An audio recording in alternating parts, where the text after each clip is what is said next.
The following short film is a question and answer session, which goes along with Kevin C. Flynn's 2 short films.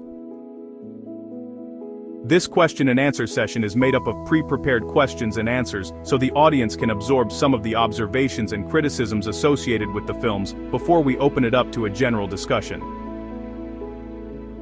Hopefully you found the films informative and thought-provoking, and hopefully you'll find this short question and answer session interesting as well.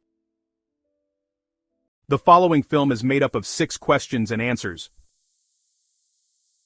Question 1. Why do these films matter? What makes their approach different from most discussions about AI and humanity's future? Most conversations about AI and humanity's future fall into 2 camps. One side warns of existential danger but offers little practical guidance on what we should actually do. The other side offers vague calls for alignment or ethics without addressing the deeper behavioral patterns that have repeatedly led civilizations into trouble. These films take a different path. They present a single testable idea that long-term sustainability depends on increasing interdependence and empathy while actively reducing narcissism on every level: personal, institutional, and national. The formula at the center of the films, S equals I times E over N, is not a slogan. It's more than a structural claim. It's a structural reality. When narcissism rises in the denominator, the entire system becomes less stable, no matter how advanced our technology becomes. The films argue that this same pattern now threatens our relationship with increasingly powerful AI. By making this dynamic visible and memorable, the films give us something concrete to aim at and something measurable to reduce. That combination, clarity about the problem plus a practical direction for the solution, is what makes the approach different and timely. Question 2. What does the formula actually mean in practice, and why should we take the math seriously? The formula treats sustainability as an outcome that can be improved or degraded by 3 real forces. Interdependence recognizes that individuals, communities, and nations are already deeply connected, economically, ecologically, and through information. Empathy, drawing on M. Scott Peck's definition, is the active willingness to extend ourselves for the growth and betterment of others or ourselves. Narcissism is the pattern of prioritizing self or in-group interest while treating the larger system as secondary. When I and E are strengthened and N is reduced, sustainability rises, often dramatically because they multiply in the numerator. When narcissism dominates, it divides the whole result. The films use this structure because it's simple enough to remember, yet powerful enough to apply across domains. Personal relationships, corporate incentives, political leadership, and the design of AI systems. The math isn't decorative. It demonstrates why efforts at being nice and increasing kindness can succeed. And why focused structural attention to lowering narcissism and raising cooperative capacity can produce compounding gains. Question 3. Isn't this overly idealistic? History and international relations show that power, competition, and self-interest usually win. How do the films address that reality? The films don't deny realism. They engage it directly. Thinkers like John Mearsheimer correctly observe that states and powerful actors pursue self-interest and security in an anarchic system. The films accept this description of current behavior while arguing that the arrival of advanced AI changes the long-term consequences of that behavior. Unchecked narcissism at scale, whether in politics, business, or technology development, creates systemic fragility. Once AI systems become significantly more capable than humans, a civilization that hasn't practiced cooperation, restraint, and long-term stewardship will be in a much weaker position to shape outcomes that preserve human agency and flourishing. The handsome bouncer concept in the films illustrates the alternative, strength paired with care for the whole system rather than pure self-maximization. The films are therefore not asking people to ignore power. They're arguing that the intelligent use of power in the AI age requires deliberately lowering the narcissism variable that's historically made power so destructive. Question 4. How exactly does reducing narcissism and increasing empathy help with AI alignment? Why would AI systems care what humans do now? Advanced AI systems will be shaped in part by the patterns present in the data, norms, and objectives humans create and reward. If the dominant cultural and institutional signals emphasize short-term self-interest, zero-sum competition, and disregard for systemic consequences, those patterns become part of the environment in which AI learns what success looks like.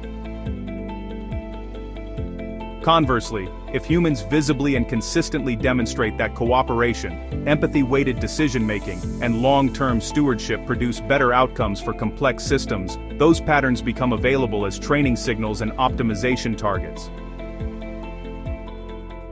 The films suggest we treat current human behavior as part of the alignment problem, not separate from it. By working to lower narcissism and strengthen interdependence and empathy now, we increase the probability that future AI systems, which will be optimized on human-generated information, inherit or reinforce goals compatible with human survival and flourishing. It isn't a guarantee, but it's a lever we actually control today. Question 5. The films emphasize starting with small groups and local action. Why is that presented as a serious strategy rather than a weak or slow one? Large-scale cultural or civilizational change almost never begins with mass adoption or top-down decree. It begins with coherent ideas tested and refined in small, repeatable settings where feedback is immediate and relationships can form. Starting small allows the framework to be pressure-tested against real objections, improved in language and delivery, and carried forward by people who genuinely understand it. The films treat this as strategic, not timid. Each successful small group screening creates a node of clarity that can connect to others. Over time, these nodes can influence larger institutions, political conversations, and the training environments of AI systems. The approach mirrors how most durable shifts in norms and incentives have actually occurred in history, through persistent, distributed, high-signal efforts rather than single dramatic events. The films are therefore offering both a destination and a realistic method for moving toward those goals. Question 6. If someone accepts the core argument of the films, what would actually constitute meaningful progress in the years ahead? Meaningful progress would show up in several observable ways. At the individual level, more people would be able to explain the formula and use it to analyze decisions in their own lives and communities. At the cultural level, the language of interdependence, empathy, and the costs of narcissism would appear more frequently in education, media, and civic discussion. At the institutional level, we would see experiments with incentive structures, such as impact fees or governance norms, that deliberately raise the cost of high narcissism behavior and reward systemic stewardship. Among other things, this relates to the revamping of the tax system. At the international level, I have specific ideas about how to conduct a full-court press against the other great powers in the system, positioning the United States to act as the handsome bouncer, and in doing so, set the tone for a far more cooperative world. A world in which all nations work together, far more readily and effectively to confront humanity's greatest and most existential challenges. For AI specifically, progress would include the framework influencing how alignment goals are discussed and specified so that preserving human agency and long-term flourishing become explicit, measurable considerations rather than afterthoughts. It's absolutely imperative that we do this, and it's absolutely imperative that we get the right type of top political leadership in order to achieve these critically important goals. None of this requires perfection. It requires consistent, compounding movement in the direction the formula indicates. Raising I and E while lowering N. The films present this as achievable precisely because it can begin wherever a small group decides to take it seriously. It's also important to note that Howard Zinn said that real change comes from the bottom up, but given the short amount of time we have to work with, this change needs to come from the top down as well. And the top down means changing the narrative now and winning the White House in 2028. This all needs to be done with an overwhelming sense of urgency. Thank you for watching this. I've just walked through 6 questions that the films are designed to raise. Before we open the floor, I want to be clear, these answers are not meant to close the conversation, they're meant to give us a shared foundation. Now I'd like to hear from you. What stood out? What felt convincing, or what pushed back? Where do you see these dynamics in the world around you? What questions did the films or these reflections leave you with? Do you generally agree that the President of the United States should be a thoughtful and empathetic person, while also being keenly aware of how power works? Do you agree that this person should be a visionary, someone with a clear and compelling sense of direction? Do you think the principles outlined in these films should be actively promoted? And finally, do you agree with the original premise of this exercise, that it forms the basis for a good non-religious religion, a sound U.S. and worldwide political platform, and the most promising framework yet proposed for training artificial intelligence toward genuine alignment? It is important to understand that the only way to achieve what has been laid out in this exercise, and to actually bring it to fruition, is through the political process.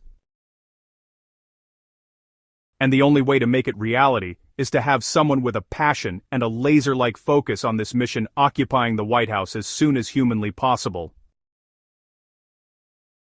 Anything short of that simply will not do. What is required must be enacted with the full force of the Presidency of the United States of America, with the weight of the entire nation behind it, and it must be done very soon, with immense vim, vigor, and an intense sense of urgency. Please mark my words, this is what has to be done. There is no pressure on you as the audience to arrive at the right answers, because in my humble opinion, you have already been presented with them, the problems have been enumerated, and the solutions to those problems have been carefully spelled out. With all of that in mind, this is the beginning of the conversation, not the end. The more these concepts are reviewed, discussed, and debated, the better. Thank you for your time.